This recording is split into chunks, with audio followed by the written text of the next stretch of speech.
सुप्रभात प्यारे बच्चों। उम्मीद है आप लोग स्वस्थ होंगे और अपनी पढ़ाई पूर्ण मनोयोग के साथ कर रहे होंगे। आज के इस वीडियो में हम लोग विद्युत अपघटनीय शेल यानी इलेक्ट्रोलाइटिक शेल क्या होता है और इस पर आधारित कुछ नियम के बारे में पढ़ेंगे।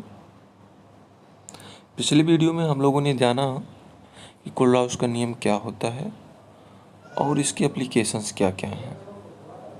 ये भी समझा था कि इस नियम की सहायता से कैसे हम लोग दुर्बल वैद्युत अपघट पदार्थों की मोलर चालकता और तुल्यांक चालकता को फाइंड आउट कर रहे थे। आइए देखते हैं वैद्युत अपघटनीय शेल होता क्या है। इसको आप डिफाइन कर सकते हो कि वह शेल जो वैद्युत ऊर्जा को रासायनिक ऊर्जा में बदले, यानी इलेक्ट्रिकल एनर्जी को केमिकल एनर्जी में चेंज करे। ऐसे सेल को हम इलेक्ट्रोलाइटिक शेल कहते हैं। ठीक है, आइए समझते हैं इसका फॉर्मेशन कैसे किया जाता है। एक हम पात्र ले लेते हैं। इस पात्र में कोई स्ट्रांग इलेक्ट्रोलाइट ले लेते हैं, जैसे NaCl ले लेते हैं, और एक ही पात्र में हम 2 इलेक्ट्रोड डिप कर लेते हैं।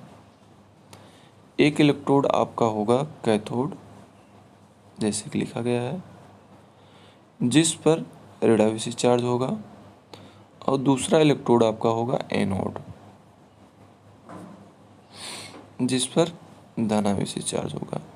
और इन दोनों इलेक्ट्रोडों को हम कनेक्ट कराते हैं। कनेक्ट करा करके विद्युत धारा प्रवाहित कराते हैं। तो विद्युत धारा प्रवाहित करने के दौरान इसमें जो आयंस होते हैं वो विपरीत इलेक्ट्रोडों की तरफ मूव करते हैं। जैसे अगर Na प्लस है, ये आयन आपका कैथोड की तरफ मूव करेगा, और Cl माइनस आयन वो एनोड की तरफ मूव करेगा। इसकी मूवमेंट जो होती है, इनका अमाउंट जो होता है इलेक्ट्रोडों पर कितना और कैसे स्टोर होगा, इसकी जानकारी हमें फैराडे बताता है। फैराडे नियम कहता है कि देखिए यहाँ पर लिखा गया है, किसी वैद्युत अपघटनीय शेल में इलेक्ट्रोड पर पदार्थ की मात्रा जो होती है वो फैराडे के नियमानुसार फाइंड आउट किया जाता है। फर्स्ट लॉ कहता है कि किसी वैद्युत अपघटनीय शेल में विपरीत आवेश वाले इलेक्ट्रोडों पर पदार्थ की मात्रा उसमें प्रवाहित धारा या आवेश के समानुपाती होता है। यानी हम कह सकते हैं W is directly proportional to Q, जहाँ पर Q आपका क्या होता है, ये चार्ज होता है। आप लोग जानते हैं Q बराबर होता है IT। अगर हम Q is directly proportional to IT भी लिख सकते हैं, यानी पदार्थ की जो मात्रा होगी इलेक्ट्रोड पर वो उसमें प्रवाहित धारा और समय पर निर्भर करेगी। धारा जितने ज़्यादा समय तक के लिए प्रवाहित की जाएगी, इलेक्ट्रोड पर उतनी अधिक मात्रा स्टोर होगी। ठीक है,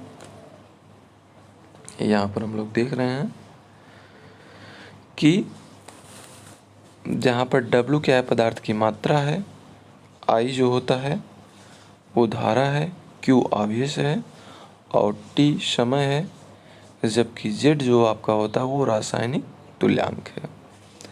Z बराबर होता है कैपिटल E/F। E जो है रासायनिक तुल्यांकी भार है, जबकि ये फैराडे नियतांक होता है। आइए हम सेकंड लॉ देखते हैं।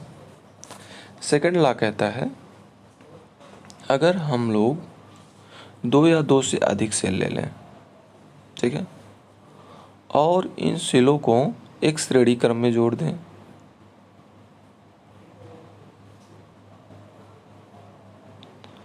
श्रेणी क्रम में जोड़ने के बाद इसमें विद्युत धारा एक निश्चित अमाउंट में प्रवाहित किया जाए, तो ये नियम कहता है, यहाँ पर देख रहे हैं, विभिन्न प्रकार के विद्युत अपघट पदार्थ के विलयन में समान धारा प्रवाहित करने पर, यानी एक निश्चित अमाउंट में धारा प्रवाहित करने पर इस पदार्थ की मात्राओं का अनुपात उसके रासायनिक तुल्यांक के अनुपात के बराबर होगा।